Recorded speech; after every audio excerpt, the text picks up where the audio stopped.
تہوار ہے جس کو ہم 10 ذوالحج کو مناتے ہیں۔ السلام علیکم۔ حضرت ابراہیم علیہ السلام کو 3 دن مسلسل ایک خواب آتا رہا۔ وہ کیا تھا؟ اللہ تعالیٰ نے حضرت ابراہیم علیہ السلام کو 3 دن مسلسل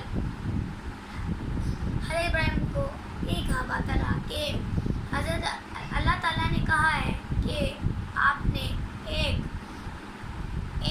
جانور، ایک قیمتی چیز قربان کرنی ہے۔ اور پھر حضرت ابراہیم علیہ السلام نے پھر جب اپنے بیٹے کو بتایا، حضرت اسماعیل علیہ السلام کو، تو حضرت اسماعیل علیہ السلام نے کہا بابا اگر اللہ کی راہ میں سے آیا ہے تو آپ مجھے ذبح کر لیں۔ تو حضرت ابراہیم علیہ السلام نے کہا ٹھیک ہے۔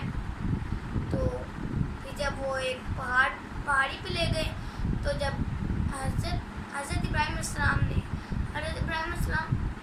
حضرت عیسیٰ علیہ السلام سے حضرت اسماعیل علیہ السلام سے بہت پیار کرتے تھے، اس لیے حضرت ابراہیم علیہ السلام نے اپنی آنکھوں پہ پٹی باندھ لی اور ان کی گردن جب ذبح کرنے لگے تو وہاں ایک تنبا پیش ہو گیا۔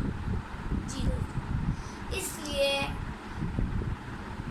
لیے ہم جب بھی عید آتی ہے بقرعید، تو ہم بقرعید میں ایک جانور ذبح کرتے ہیں۔ شکریہ۔ آپ سب کو ہماری طرف سے عید الاضحیٰ